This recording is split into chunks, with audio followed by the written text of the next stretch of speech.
terms related to narcissism and what they actually mean. I think we've talked about it before, but we need to revisit this because I have some things to say. So it's going to be a good one, guys. Grab your coffee.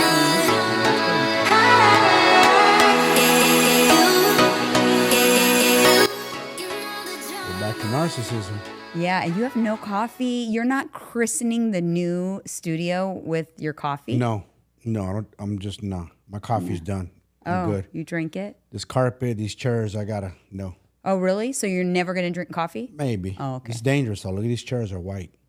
So So it's okay to spill coffee on dark chairs? Yeah, you won't see the stains. Interesting. I feel like we're much farther away from each other than normal. Well, probably are. Like in the new set, you guys, welcome. We are in the new Studio B. Should we be locked arms or something? Some kumbaya? Why? I'm joking. Oh, because we're far apart. Yeah.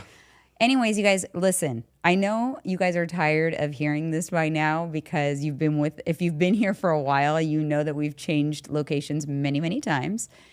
And you have to bear with us because we are in a new location. We are in a new studio. And with that comes hiccups, sound, lighting, all the things. So we'll get it together because we're going to be here for a while. So this is it for a minute. Yeah, we'll get it together. We always do. We always have to, like anything, you have to dial it in, you know? You have to tweak things, dial it in. That's how it is everywhere. Nothing's perfect off the rip. I'm sorry. So anyways, we have to just iron out the kinks because it's always going to be that way. Like we've talked about before, you just have to fail forward because if we didn't like go live with the episode in the new studio until it was perfect. No. It just, you perfect it by putting it out, seeing what you want to improve, you know, and then that's how you improve on things. It's what I'm going through in my car right now. If you asked me earlier, just trying to iron out all the kinks and the tuning. It's just it's a headache. Yeah, like my finger hurts. I was trying. So many things have been going on, but you know, it is what it is. You guys are here for the journey, and you know, the whole vibe of this set. I wanted it to be like, you know, coffee talk, coffee shop, friends over for coffee, gossiping. You know, catching up on what's going on. That's the vibe I wanted. So hopefully we captured it with our little set. So if you're listening, I mean, it won't be much different for you guys. Hopefully the sound is a little better. But again, we'll be tweaking that over time. But we did upgrade our mics. So yes, we did. You sound nice and clear in my ear. It was funny because I was watching another podcast on YouTube, and they had upgraded to these mics too. Mm-hmm. But they're like, we got new mics. We're so excited. And the sound was horrific. Really? So they definitely, you know, need to tweak. But see, you got to tweak it. Nothing's perfect at first. Exactly, but that's the exact point. It's like even them, like they're a big podcast or whatever, and I'm like, oh no, their sound is awful. And like everyone had different sound. Like some people were really loud, and some people weren't. It was crazy because there's like 5 people in the show. You think it's just plug and play, but it's not. Oh no. It's like that. When you have a classic car and then you want the modern engine to have aftermarket, brand new out of the box, and you think, oh, I'm just going to slap it in and it's going to drive. No, it doesn't work that way. You have to tweak things. You have to tune it. Same thing, we're tuning. You know, we're going to be okay, though. You know, we're going to come out. We're actually not even done with the studio. So the lighting is not right because we have a huge window in here and we haven't treated it yet. So there's no blinds yet there. So that's a huge impact. You have to be able to control the lighting. So that's like a big thing, but that's coming too. But basically we're doing a bunch of test shows on our own show, on Mauricio's show over the next, month and a half, because in January we're going to launch for rentals. So there's about 5, I don't know, there's probably more different variations of sets that you can do here. So it's Studio B in San Jose. And it's not only for podcast, it's going to be for content creation. So in general, content, business ads, product launches, webinars, like whatever. It is a fully equipped studio for you to get your content, even photography. I was going to say, photo shoots, like fashion stuff. And some of my fashion stuff I can do here. This is going to be a very versatile studio. Mm-hmm. It's not going to be like just a typical pop. Everybody has not everybody, but Usually podcast studios, that's all it is a podcast, not created for nothing else but podcasting. Right. This is going to be created for different things, which Yeah. is good. Yeah. So it's exciting, but at the same time, it's a little stressful. A lot stressful, to be honest. Yeah. So, once again, it's about being out of your comfort zone. I'm not in my comfort zone right now at all with all of this. No, I know. It's going to take some time. Yeah, but it's been crazy. So the last we left the listeners, because we did miss some episodes. So the last we left, I did the solo episode where I was talking about narcissism in that episode. And that if you haven't listened to that episode, make sure you listen. I've actually gotten lots of messages and emails and DMs about that episode. So it definitely resonated with a lot of people. And that's why in today's episode, a little bit later, I want to talk about some of those terms and just kind of go over some of that stuff in terms of how to navigate those relationships. Now that I have a co-host here to bounce it off of, it's a little interesting when you do a solo episode and you literally are just talking to yourself. It's crazy because there's people out there who are solo podcasters. Yeah, the whole show all the time. Just them. Yeah. But let's take a little break for Transcend and we'll be right back. You guys know that Mike and I embarked on our HRT and Peptide Journey last year, and we are absolutely loving it. It's been a game changer for both of us.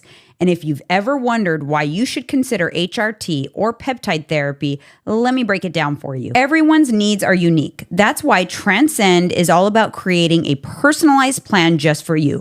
They'll start by evaluating your blood work, taking into account how you feel and what your goals are, and then help you find a solution tailored to optimize your health and wellness.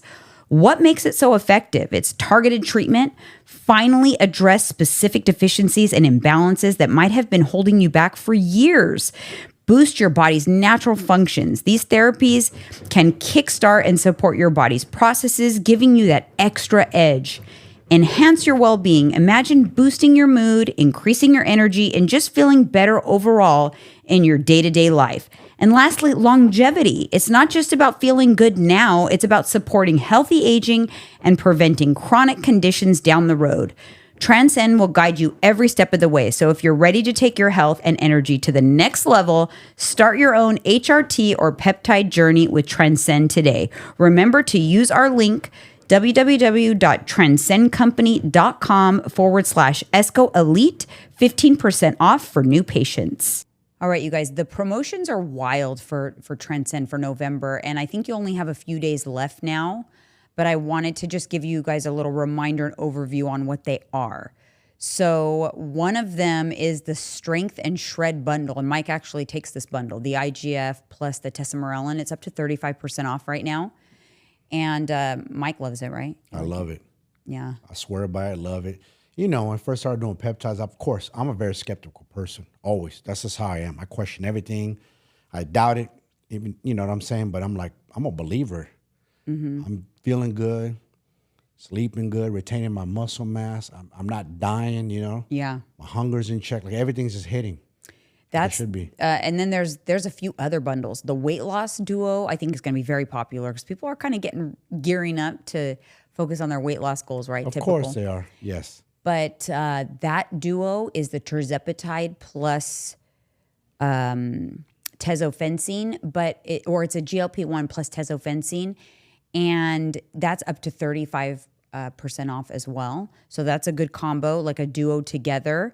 The Immunity Plus is really good for this time of year too, winter. It's glutathione and NAD Plus. Now, I don't take the glutathione, but you do. I do. And but I do take the NAD Plus. I love the NAD. Yep. Yeah. I feel good. No, everybody's been getting sick around me and everything, and I got my armor up. I feel good. Yeah. So I feel good too. I don't take the glutathione, but I do still feel good. A little bit of housekeeping, you guys. If you have not already left us a 5-star review, please do so on Apple Podcasts or Spotify. In fact, you can even scan the QR code that we put up on the screen throughout the episode, and you can you'll get all of those links to just go directly to those links and be able to leave us those reviews. So that's if you're watching a little something, something. I know a lot of people watch our podcast. They don't listen to it. And so they don't always have the chance to comment or do things like that, like or follow us on Instagram and things like that because they're watching us. So they don't remember to go click around. But the QR code is there to help you. So and if you are not a member of our YouTube channel, we have a lot of fun over there with that show. Off Topic is every Wednesday, and that is for our inner circle members on our YouTube channel. Yep. So, yeah, Body Boot Camp is off and running. How's it going in there? It's going really good. Are the ladies really active? Good. Yeah, you know what I love? You know, I had a bunch of returning people, obviously, but I had a lot of new people. And I love that the message that I conveyed and whatever it was that finally convinced them to come over and come into boot camp, what everyone's saying, like, you were right. Like, I love it. The community's amazing. So, you know, they're feeling like part of something. I conveyed it correctly. Yeah. So that's the beauty of it. It's like we've said it, and I'll say it again. We said it. You're going to have the naysayers, the people that don't want you embarking on a journey for whatever reason. So they're trying to hold you back.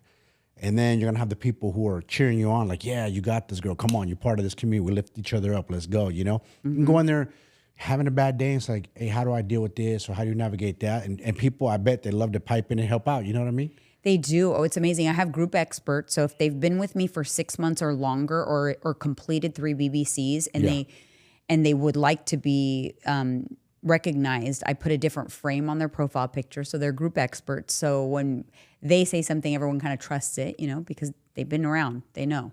If you've been doing something for 6 months, you got it under control. Oh, yeah, for sure. Yeah. Let me ask you, I'm going to say her name on here. She's, you know, she's going to listen. Is Nadia part of that? A group expert? Yeah. Oh, yeah. She was like the first group expert, I think. Good. Yeah. Shout out Nadia. I think she's the reason why I created that. Because, you know, like I think it was, I don't know, the second or the first time it was the second time in the new app. And I was overwhelmed with questions. Of course. And she stepped in and like really helped me, answer a lot of questions. So I'm like, oh my God, like I feel like I owe you money or something. Like right. you're working for me at this point. So it was so nice. But anyways, it made me think like, you know what? Yeah, it's kind of cool. And that's what creates the community. Right? It does. Like you said, we're wondering, or I was like, why do people go to church? I question that. You know, I get it. It's religious, it's faith. You want something to believe in, but you said it's community. Yeah, it's community. Because you see the same faces of the same people, and you become a family. And your community becomes a family. Yeah. And you can see the ladies talking when we go on YouTube Live. You can see your whole team comes in and starts talking within each other in there. Isn't it cool? They all start saying, hey, what's up this, what's up that, what's up Rachel, what's up Nadia? Yeah. Like, damn, your whole army comes. It's very cool. Yeah, it is I really like it. So you're doing something special because we need more of this. People need to be uplifted. They need help. They need guidance. You know, I always say this is you could get dropped off in the middle of the forest, no compass. You have no idea where you're going. You're lost. You're overwhelmed. Like, I'm lost from home. Well, guess what? We're your guides. We got you. Just follow our lead. We got the blueprint. Just follow our lead. We got you. This you know is what? We do. It's kind of like when you're going through something and something happens. You're on your journey. So they're all kind of working towards similar goals. Yes. Like focusing on self-care and whatever. And then you factor in the fact that you have a bad day or you have a scare at the doctor or something, and you have people that are completely detached from your family, your like work life. It's a group that's like off in a corner where you can go and you can vent about your coworker or you can vent about, whatever it is. And it's like this little safe island where you always have somebody to kind of offload. And because when you release, nobody might give you any advice. They're just like, oh, I'm so sorry, whatever. It's the release that heals. It makes you feel better. And then you don't have any fallout because you're not venting to your spouse or whatever. You know what I'm saying? So then 100%. That's why it's called therapist or doctor. Client privilege. They're not to release the talk you have with your therapist. Yeah, it's just like you two, and you're releasing. Yeah. The therapist is there to hear you out. You're releasing. And that's why therapy, it does work in some ways, you know? Yeah, because it's allowing you a safe space to release. Yes. You know? You need that. Pressure bursts pipes. Right. You don't want to be pent up. And that's why, for me, my personal release is, sometimes talking on the podcast. Sometimes we let loose on the after show, you know, get to really say what we want to say. Mm-hmm. And more importantly for me, my release, my mental therapy is the gym. I have to go. There's no question. It's not even for the physical. It's the mental. I have to release the pressure that builds inside of me. All right. Now, speaking of release, let's get over to Comment Corner and get into some of those. All right. And this is, a lot of them I think are on that episode that I did about my dad. It's Tammy's Life says, this was a beautiful podcast. Thank you for sharing your story. As someone who has had my own challenges with my relationship with my father, this one really hit home. As a child, my father was my hero, but throughout adolescence and young adulthood, we had our challenges, so much that he didn't attend my wedding or was there for the birth of my 2 children. We connected years later and things were good for a while until they weren't anymore. When my stepfather, who helped raise me from the age of 2, passed away, I realized that life is too short to be resentful. I've learned to have a relationship with my father based off of what I am comfortable with. He's still there for the important moments, but not every day. It's been good, and I'm grateful for the relationship we have now, boundaries and all. So she just kind of, shifted. Sometimes, and there's definitely a caveat to that, it's just about shifting your own expectations of people. True. You're right about that. And now I'm not talking, because let me tell you, this is a hot button for people. Every situation when it comes to these difficult relationships is different. So there is not a blanket answer. Forgiveness is not an option for everybody. Boundaries are not an option for everybody. I want to make sure that I convey that, because it is very case-by-case basis, because I think some people get, I don't know, some people kind of took it in such a way that they took the defense to it. Like, you can't, no, forgiveness is not an option. You can never forgive abuse. And, because their situation was probably different. Yes. There are certain things that are not forgivable. But anyways, I just wanted to get into that. But I think it is important sometimes when there is the ability to navigate a relationship and have boundaries and just change your expectations, it is helpful. It can help you. Not all situations, you can do that. It's not a one-size-fits-all kind of thing. Like you said, case by case. Yeah. And the next comment, Marisol Ayala, you've helped me, brought me to tears, because I too decided to step away from my father after my parents' divorce. I had no choice for my well-being. It hurts, but sometimes it's the best. My father is ill, but I just can't seem to make the decision to go see him, because every time I tried in the past, his outbursts have hurt me. Thank you. I came across your channel mostly for dieting and recipe ideas to stay fit. Now I know sometimes you just meet people because it was meant to be. Thank you for being strong and sharing this so personal matter. It has changed my mindset. These fathers, man, what's going on? You don't hear mothers, you hear mostly fathers. No, you hear mothers. I know they're out there too. A lot of mothers. But yeah, I know. It's sad. That's so sad. It is. But I get what she's saying, because what kept me from going to see my dad, I kept saying and I know I drove everybody around me crazy, because I would ask Tyler, I'd ask my brother, but how is he? Is he still, does he still have that vitriol inside of him, And I just couldn't believe, as much as I kept being told no, Janine, he's really going downhill. I never believed it. I'm like, nope, I don't believe it. You thought he was kind of playing a role? Yeah, because he's played the role. Yes, he did. He's done that so many times. Had everybody duped. Yeah, and then when I did go to see him, and he was way more alert than I was expecting, I instant had a little panic. Just like she said, when she made the comment, every time I've tried before, the outbursts have hurt me, because I had that many times when I would go back. We would have these ragers, and then I would always go back, and then I would get, it would happen again. I remember. So I get you. I get it 100%. The next one, Candace Bird 7035. Janine, I usually watch your vlogs and what I eat videos. Today, this popped up on 11/11 of all days, exactly when I needed to hear this. You've helped your one person. Thank you for putting yourself out there. There you go. See? Wow, Boom. right? People are listening, man. All right, let's take a little break for One Up Nutrition, and we'll be right back. When it comes to the best supplements to support your muscle building and fat loss goals, One Up Nutrition has you covered. Their gut health supplements have been a complete game changer for me. And I have to say, their protein powders are my absolute favorites. Mike and I literally order the peanut butter cookie and lemon Italian iced protein powders by the case. They are that good. With so many delicious flavors to choose from, One Up Nutrition makes hitting your protein goals easy and enjoyable. So whether you're looking for supplements, protein powders, or anything in between, shop One Up Nutrition for all your needs. And don't forget to use Janine to save at checkout. That's code JEANINE. All right, you guys, we are back. And what date is this going up? I'm trying to think. I'm like lost my train of thought. One Up Nutrition is having a Black Friday sale right now.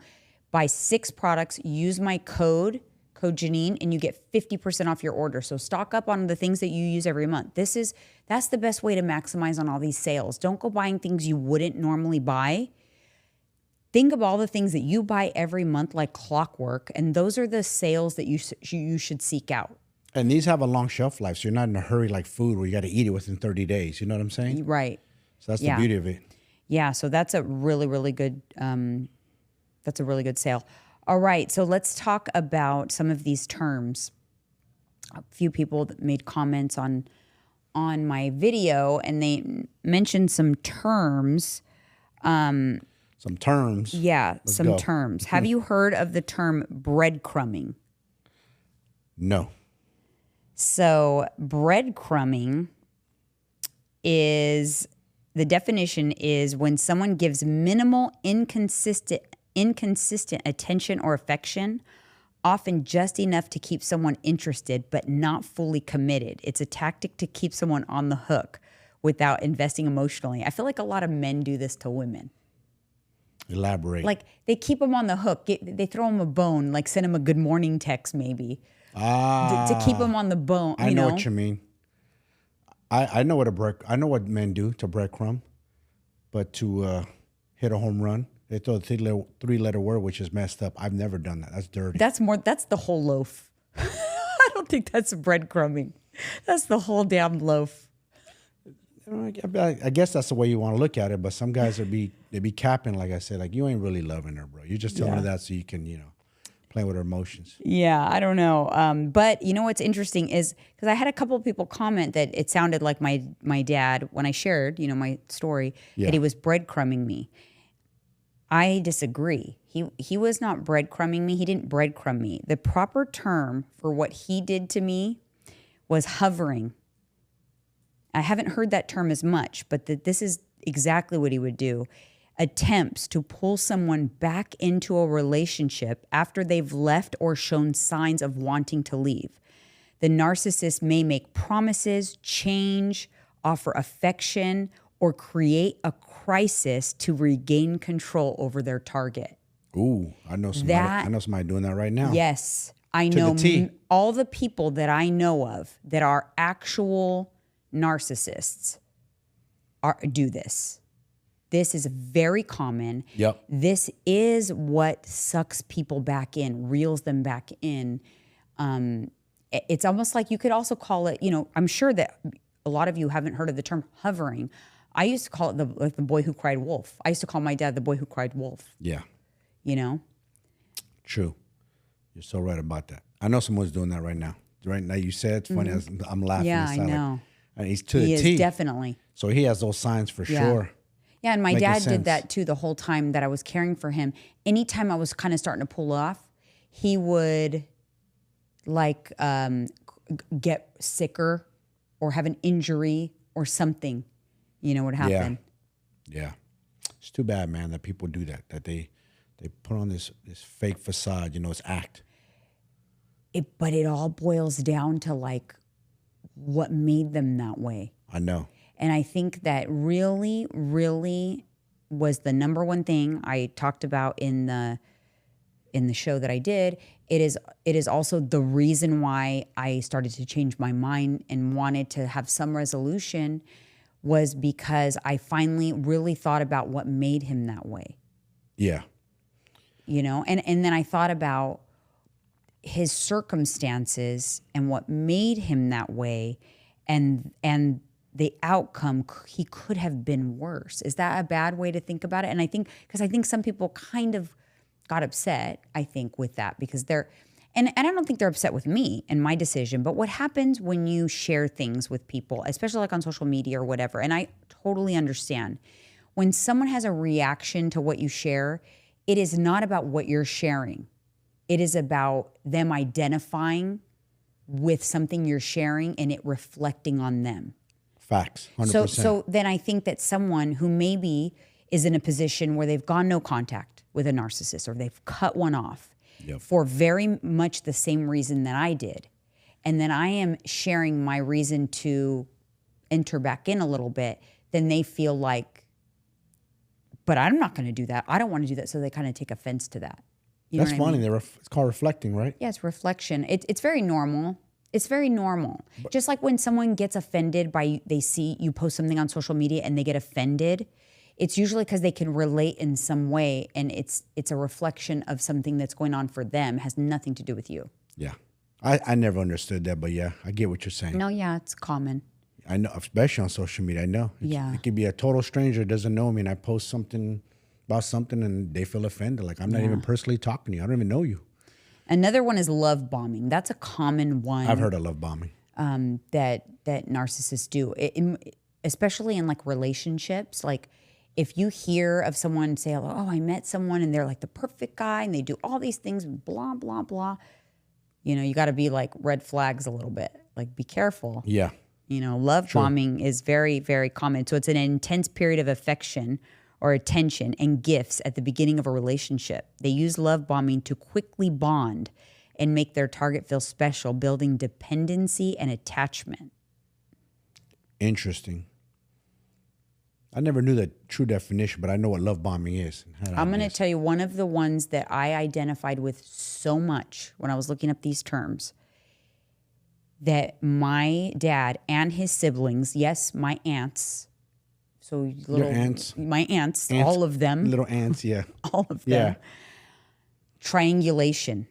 And my dad did it with us siblings too. We were pretty good about not allowing it to happen as easily, but he tried to do triangulation with us. And what it means is bringing a third party into the relationship to create jealousy, competition, or insecurity.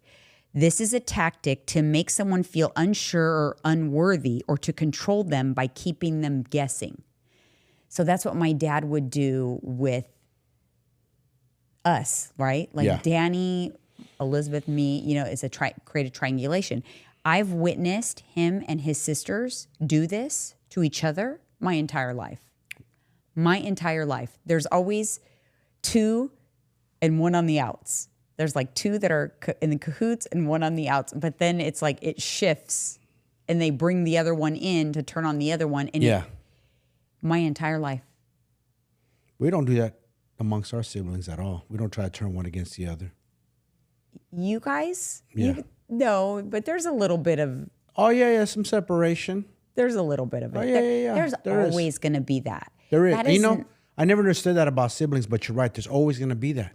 Especially when there's a large group of us, you know, 6 of us. Large families usually have that. Yeah. The larger the family, the more separation. I can't even keep up with you guys and who's in turmoil and not. But look, you guys have a lot of... But what if we're like 6 girls? Oh, my goodness. Or 6 boys. There'll probably be even more competition. One thing, though, I will say about my siblings, no matter what, if something were to happen, I would bet my life on it. If I ended up in the hospital, they would all be there for me. Yeah. In a heartbeat, whether I haven't talked to them in a year, 6 months, there's a little bit of bad blood, or whatever it may be, that is one thing that I'm confident. I feel like there's some there's some bond that we've been able to create. And that's why I go back to like crediting, you know, like it's like my dad had his issues as a child, but they did something right. Yeah. Do you know what I mean? So you got to give some credit. It can't all be, you know, it's not going to ever be perfect. And that's what I chose to do. I chose to focus on the good things that came out of my family and let some of the bad things go to some degree, because what's the point of holding on to them? Because my dad, he's going to pass away and he's not going to have any deal with any of it. But I still got to be here on this earth. That's true. And deal with those feelings in my entire life. So I have to figure out a way. I have to figure out a way, the easiest way to process it. And that's why when you're deciding, and the reason why I want to talk about this is every time I talk about this topic, I'm telling you, hundreds of people reach out. So many people that I can't even get back to everybody. I tried, but because so many people experience this and a lot of people struggle, they don't know how to deal with it. And they're nervous about like, oh, am I gonna regret not resolving it? But then it's like, it's tricky because you can't resolve it with someone who's never gonna change. So you have to find your way to deal with them. Yeah. You can't change those kind of people. As much as you'd love to, they are who they are. They're already, that's ingrained in them. It's a wrap. It's like you said, it's from their childhood trauma. Yeah. It's hard to break that. It is. It's very hard. All trauma leads back to your childhood. Something happened to you. There's a reason people turn out a certain way. There's good people on this earth that are very good, kind-hearted, give the shirt off your back. And there's shrewds who will step on you when you're down at your lowest, won't give two shits about you, nothing, spit on you. There's just different kind of humans. Yeah. And you have to accept that. Yeah, and it doesn't excuse their behavior, because I get that can be a frustrating thing to hear. It doesn't excuse the behavior, because at the end of the day, that you have free will and you can learn and you can try to identify the things you're doing wrong and get better. But it does just put it into perspective when you can think about why they are the way they are. Because if you can see that they have made some effort to be different. So if they are the way they are because they went through their own trauma, then did they make an effort to not do that same trauma? Because a lot of them don't. A lot of abusers become abusers, like child molesters, right? Yes. So I was going to say, you're molested as a child, and then you become a child molester a lot of times. That happens a lot. Yes. So, but then it's like, I think, no, I don't excuse that. You're an adult who has free will, and yeah, you have trauma, but you have a brain to know that even if you have weird impulses or urges or whatever, like, oh, these are not right, they are not good, I need to get therapy, I need to get serious psychiatric help for these things. Facts. There are people that have done that. There are people that have identified that they have these sick impulses and go get castrated. They castrate themselves. I've heard that too. Have you heard that? Yes, I have. Yeah, because I'm like, you know what? You got to at least give credit to that. Yeah. Right? That they're identifying and making an effort and not acting on their impulses. Because I wonder, how do they feel as a human being to have those urges? I can't, I can't relate to what they feel.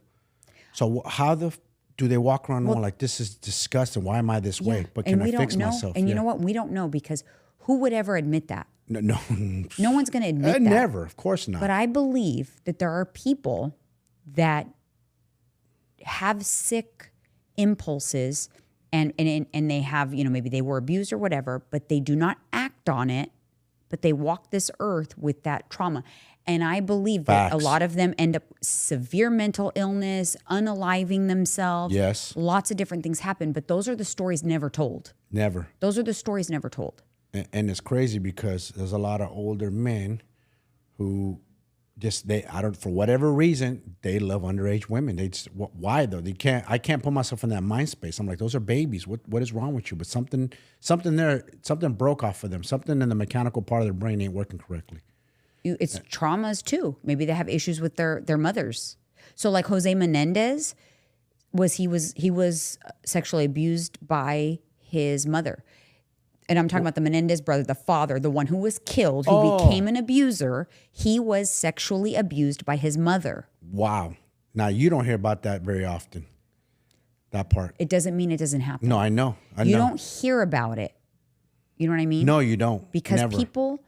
There is more people walking this earth with things they've never shared and will never share than people would be mortified. I think women are more open to share from sexual abuse from a parent than a man is. For a man, it's like you don't want to admit you got your manhood taken. Mm-hmm. It's horrendous. It's a thought that if that had happened to me, I don't know where I would be mentally, because that's a thing that men pride themselves on. I think, and that's why the Menendez brothers, they were like, we're not. Whatever happens, we can never admit that this happened to us. You know, because it's a shame. It is, even though it's not your fault. It's super shameful. Yeah, it's crazy. It is. It's crazy when you think about it. Yeah. Another term, flying monkeys. This one, 100%. People the narcissist uses to support their narrative, spread lies, or manipulate the target. Flying monkeys may not fully understand the narcissist's true nature, but are used to reinforce the narcissist's control and perspective. I've never heard that one either. Yeah, I've heard it. I've actually heard it and experienced this for sure. There's some flying monkeys. There's flying monkeys right now. They're flying. They're probably flying over this studio right now. It's funny. You always wonder what was being said about you behind your back to your extended family. Silent treatment is another one. It's a very common withholding communication or affection as a form of punishment. You know what's crazy? I often have said, and I know that a little bit, again, it is my tendency to focus on the positive. I think it just in general, I try to do that. Yeah. But even when I talk about my childhood, and I've often referred to it as it was amazing, we had a great family dynamic or whatever, it is because I am focusing on the positive. But sometimes when I was reading some of these terms, I was thinking to myself, oh, shoot, like, yeah, my dad did that. He did that to us when we were kids. Sometimes when we would get in trouble, that was our punishment, was silent treatment. And you don't like silent treatment. It's the worst for me. It's a trigger.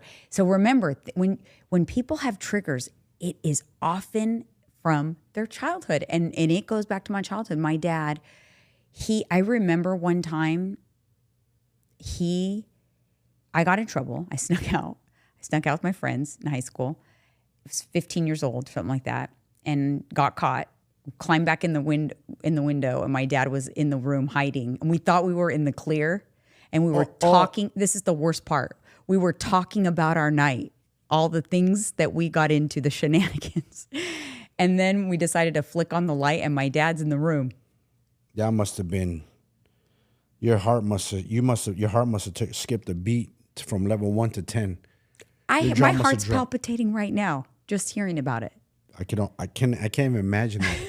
I got a crazy story too, but something that must happen to me happened to you, but with a girl. It was the scariest thing in my heart. I was like, stay calm. I had to hide in a closet. Oh shit! Really? Her parents or something? Her mom came home for lunch or something. Oh my God. She was young. You know, I was young too as a teenager. We're in the house, hanging out, making out, doing teenage stupid shit. And her mom came home. She's not supposed to have boys over there. No. Oh, you guys got lucky. I was in the fucking closet, but my heart was racing. Like, please, this is going to be so embarrassing. Were you clothed? Yeah, of course, okay. Of course. It wasn't. We didn't. Yeah, no. It wasn't like that. We're young, probably 14, 15 years old. But no, it's just the embarrassment of like getting caught in these people's houses, and I'm with their daughter, knowing that we're not supposed to be there. Oh yeah, that's awful. Yeah. Now, me personally, I'm not going to get in trouble. She is. Right, but still, it's still an ugly feeling. Yeah, but anyways, so my dad, after that incident, gave me the silent treatment for a lot of days. How many? Like a lot of days. He would not speak to me. So, and in order to get, I remember I wrote him. It like crushed me. Like each day that went on, I was like messed up. Damn. And I remember talking to my mom. I'm like, Mom, he won't talk to me. He just looked at me with disgust. And she said, you need to write him a letter. So Really? I wrote him a letter. I'm sorry, blah, blah, blah. All these things I must have said. And then he finally came and talked to me. And it's so crazy because you feel so good when they finally talk to you. And that's where they get the supply when they do that. Gotcha. It's withholding, and then they let you talk, and then you just, the oxytocin comes out of you, and they just suck that in. Yeah, that's power. Part of it. Yeah, the power over you. Mm-hmm. Didn't even take much, just silent treatment. Yeah. Wow.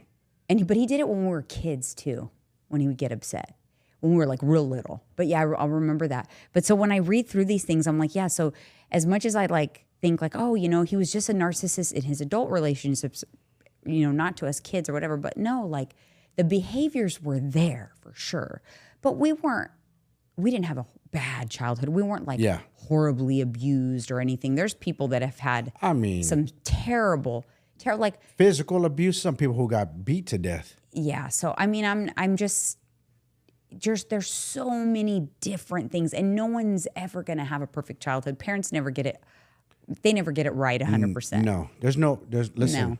There's not to this day, and I'm sure you're a mother of two. Somebody said, Mrs. Janine, here's the blueprint to raise children right there. There you go. Read the manual. There's no manual. Everybody does it differently. We're old school. I was taught that you got to whoop your kids if they get out of line, because that's how it happened to me. That's what I thought. I don't have kids, but that's what I thought. You got to whoop them if they get out of line. Yeah, and I would not let you do that. Not your kids. No, but I mean, if we had had a child, I would not have... I would got between you and the child. That's what I know, though. I discipline them. Yeah, but I wouldn't go for that. That would be a problem. But why is it a problem? What if that's just the way you got to put them in check instead of letting them get their way? But I didn't do that with my kids, and they're great. Got lucky. I didn't get lucky. I raised good kids. You did. In a style that... Come on. You're going to sit here and tell me there's some kids out there, total tantrums, that need to be... They're behind these mommies give them too many passes. Sorry. Soft parenting. And then they grow up to be psychopaths because you didn't check them when they're little. No, but I'm just telling you right now, it is a blessing that we did not have children together, because I don't think we would, as compatible as we are as husband and wife, I don't think we would have been compatible as parents. Probably not. I think it would have created some turmoil. Maybe. There's a reason and a season for all relationships. Some are compatible for different things and not other things. You know what I mean? Yeah.